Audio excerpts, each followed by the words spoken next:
Da Libertadores do Flamengo nesta quinta-feira com o ESPN. Vamos lá, Pedro em dose dupla. Tem o Pedro que está treinando com a rapaziada, o esperado atacante Pedro, né? Essa volta tão esperada. E a reportagem é do Pedro Henrique Torre. Valeu, pessoal. O Flamengo empatou em 1-1 com o Internacional neste fim de semana, estreia no Campeonato Brasileiro. E na quinta-feira, com transmissão da ESPN, tem Deportivo Táchira e Flamengo, estreia do time rubro-negro na Libertadores, que é uma logística um tanto quanto complicada. O Flamengo penou bastante para conseguir o voo direto para San Cristóbal, na Venezuela. Inicialmente teria que fazer um trajeto alternativo, de repente ir para a República Dominicana, depois tentar ir de ônibus. Não estava conseguindo nenhuma companhia aérea que fizesse um voo direto, mas de última hora conseguiu sim. Então o Flamengo vai para San Cristóbal na quarta-feira, mas vai fazer antes uma escala em Manaus para reabastecimento da aeronave. Sai meio-dia do Brasil e a previsão de chegada às 19 horas em San Cristóbal. Não vai fazer nenhum treinamento na Venezuela, não tem campo de treinamento, não conseguiu um CT, então vai direto para o jogo. A atividade vai ser feita no Brasil e aí segue para a Venezuela. Em seguida, logo depois de enfrentar o Deportivo Táchira, o Flamengo segue para a Bahia, onde no fim de semana aí enfrenta o Vitória no domingo, 18h30, pela segunda rodada do Campeonato Brasileiro. Logística aí, o Flamengo vai ficar um tempinho fora do Rio de Janeiro. Boa notícia é que o Léo Pereira, que sofreu aquela pancada no joelho, assustou contra o Internacional, se reapresentou, não tinha mais dores, e aí foi examinado, não sofreu nenhuma lesão, fez um trabalho regenerativo. O Gerson, por sua vez, pode ser que tenha condições de retornar contra o Deportivo Táchira, ficou fora da estreia do Brasileiro, aquelas dores que tiraram do jogo, inclusive contra a Argentina, pela seleção brasileira, já está fazendo ali alguns trabalhos, pode ser que volte. O Danilo e o Arrascaeta, com lesões musculares, ainda devem levar mais um tempinho, o Flamengo trabalhando para recuperar esses jogadores.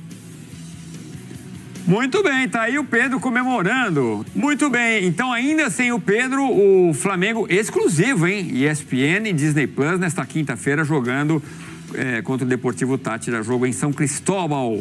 Ainda sem o Pedro, mas é muito grande a expectativa, né, Elton, pela volta. E não só para o Flamengo, para a seleção brasileira também. Sim, o torcedor do Flamengo vive essa expectativa e conta nos dedos ansiosamente pelos dias, né, em que o Pedro vai estar 100% recuperado. De fato, é um jogador que faz muita falta nesse time do Flamengo. O Felipe Luiz tem encontrado soluções, não é, Edu? Ele contratou o Juninho, jogador que tem atuado como atacante ou segundo atacante. O Bruno Henrique jogando um pouco mais por dentro, tem dado conta do recado, mas os dois não são o Pedro. Que é bem diferente, aliás, bem diferente de muitos jogadores da posição no futebol brasileiro. Eu considero o melhor 9 do futebol brasileiro. E é um jogador que faz falta não só ao Flamengo, mas em boas condições faz falta também na seleção brasileira. Que pode ter um técnico que trabalhou pouco com ele quando ele chegou ao Flamengo, né? Que é o Jorge Jesus. De qualquer forma, é um cara que vai voltar ao radar do próximo técnico da seleção. E aí é aquilo que a gente falava sobre o Rodrigo Garro, né? Não acelerar processos, o jogador está 100% fisicamente para voltar a jogar. O Felipe Luiz já tinha dado uma pista na coletiva. Os treinos já mostram a outra pista. Veremos Pedro, Edu, em breve nos campos do Brasil. O que é uma boa notícia para todo mundo, né? Ver o Pedro em ação, correndo ali, voltando a treinar com a rapaziada. Bom, e vamos falar do empate entre Flamengo e Internacional, jogo muito elogiado. Mauro, e um Flamengo aí sem Gerson, sem Arrascaeta, né? Eu acho que o mérito do Internacional realmente foi, como a gente já falou do Santos, e o Roger falou disso depois também, entrou em campo não era para empatar não, era para tentar vencer o Flamengo. Então, talvez até mas com muitas preocupações defensivas, né? Eu acho que é o mérito do técnico, entender o contexto. Estou fora de casa, com um time que é forte, que tinha muitos jogadores de frente. Ele montou linha de 5, e não foi durante o jogo não, foi o jogo inteiro. O Fernando jogou de zagueiro.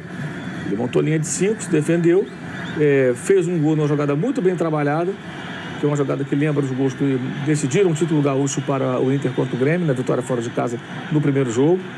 No primeiro tempo o Flamengo não foi bom, no segundo melhorou, e aí o Inter teve muita dificuldade, né? O Flamengo conseguiu encurralar o Internacional, ficou um bom tempo que o Inter não conseguia sair para o jogo. mas perdeu gols para variar, desperdiçou algumas chances boas. Acho que foi assim, o Flamengo merecia mais a vitória, mas o empate não foi nenhum absurdo pelo que foi o jogo. E houve já houve de parte da torcida do Flamengo uma covarde perseguição ao Juninho, que é um jogador contratado para compor elenco. Sempre tem um cara A bola na trave foi dele, né? Foi dele. Ficou fora, o lançamento do Léo Ortiz inacreditável. Deu um enorme azar. Olha, meu. Uma jogada que ele ganha na corrida do zagueiro, o zagueiro Xará dele acaba errando, ele consegue tomar a frente, ajeita o corpo, tira do goleiro, a bola bate na parte interna da trave, corre e não entra. Assim, é um detalhe. Eu critiquei muito ele no jogo contra o Botafogo, no Carioca. Primeiro minuto, ele saiu cara a cara com o goleiro John e chutou de qualquer maneira. Falei, não pode ser assim. O centroavante tem que tirar do goleiro. O cara tá ali para isso. Chutar de qualquer maneira, até o chuto. Pum, chuta de qualquer maneira, o que acontece? Não é assim. Você tem que ter categoria para finalizar. O Flaco Lopes ontem, contra o mesmo John, chutou de qualquer jeito. Estourou no goleiro. Tirou com a Se perna. você tira do goleiro e a bola passa, acontece. E é um jogador que ele não é o Pedro, gente. Ele é um reserva que está jogando porque o Pedro está machucado, outros estavam contundidos. Mas isso aqui é o efeito Gabriel Barbosa. Os gabizetes, né? Que não se conformam que o jogador... É sério. Aí começam assim, os ataques e aí houve uma situação... Até uma informação. Houve uma situação constrangedora no final. Claro que não foi de propósito, mas acabou acontecendo que no final do jogo o pessoal lá do Sport TV criou um quadro novo que é mostrar um lance para o jogador. E mostraram para ele o lance do gol perdido. Nossa, o rapaz ficou com a cara no chão. E começou a falar, realmente, eu não poderia ter errado, errei, não sei o quê. Foi muito constrangedor. Eu me lembrei um pouco do Sidão, que também não foi para mas foi chato aquilo, né? E hoje eu até apurei que o Flamengo não vai deixar mais os jogadores participarem disso. E mais, ele já tinha sido substituído, Vladir. Estava fora. E voltou para dar entrevista. Até comentei com os amigos, falei, cara, se fosse um jogador mais estrela, vocês querem voltar para falar do gol? Eu falei, vem cá, Arnaldo, vem cá, você é o craque do time. Deixa eu mostrar para você o gol que você perdeu. Você fala do gol que você perdeu, o time não ganhou porque você perdeu o gol. Mostrar o quê? No iPad? No lá tinha lá um monitor ali. Dava uma bica no monitor. E ele ficou se desculpando. Mas o jogo foi bom. Flamengo e Internacional fizeram um dos jogos mais aguardados da rodada e, Capita, entregaram o que se esperava, né? Caramba. Foi legal. Jogo muito legal, né? Jogo muito legal. Primeiro tempo, um jogo muito equilibrado, o Inter criando possibilidades, né?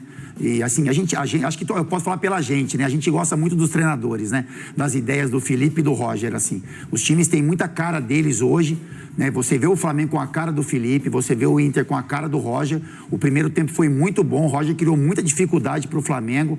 O Flamengo demorou a entender um pouco o conceito de jogo que o Inter propôs e o Inter teve chance. No segundo tempo... Você gostou do time que o Felipe colocou para largar? Muita gente criticou a escalação do Michael. Chamou atenção um pouco. Deixando o Plata no banco. Então, o Plata vinha numa sequência boa, né? Eu não sei essa questão de... Só para continuar seu comentário, o Felipe fala que o Plata fica fora por causa da data FIFA, que jogou os jogos, viagem, estava muito desgastado, por isso que ele acaba não jogando. E o Michael é um jogador assim que não teve uma boa atuação, mas o torcedor gosta. O Michael tem as movimentações dele, né? Imprime velocidade, incomoda o lateral do lado. E aí, no segundo tempo, né, tem algumas mexidas do Felipe e o Flamengo domina o segundo tempo todo, assim. O Flamengo cria muitas chances, tem muito volume de jogo. É até mais próximo o Flamengo do segundo tempo do que o torcedor está acostumado. No total foram 16 finalizações do Flamengo contra 3 do Inter. Mas o jogo foi dessas, não, eu falei 3 do Inter, eu não sei quantas do Inter. Eu sei que o Juninho do Flamengo... teve 3 oportunidades. Deu uma chance. Mas então, você acha que ali é um gol perdido ou uma infelicidade? Então, a gente falou do Flaco, né? Enfim, se é gol perdido, infelicidade, né? No Flamengo, essa bola ela tem que entrar. E você vê que são 2 decisões diferentes, né? Tem uma que ele sai de cara com o gol e tenta driblar o Rocher defende. E na segunda, acho que ele fica inseguro do drible e ele tenta chapar e ele chapa, a bola pega na trave. Enfim, não sei se o Luiz ou o Amoroso podem falar melhor se é gol perdido, mas no Flamengo, a pressão que é colocada sobre ele, talvez essa bola teria que entrar. Ele não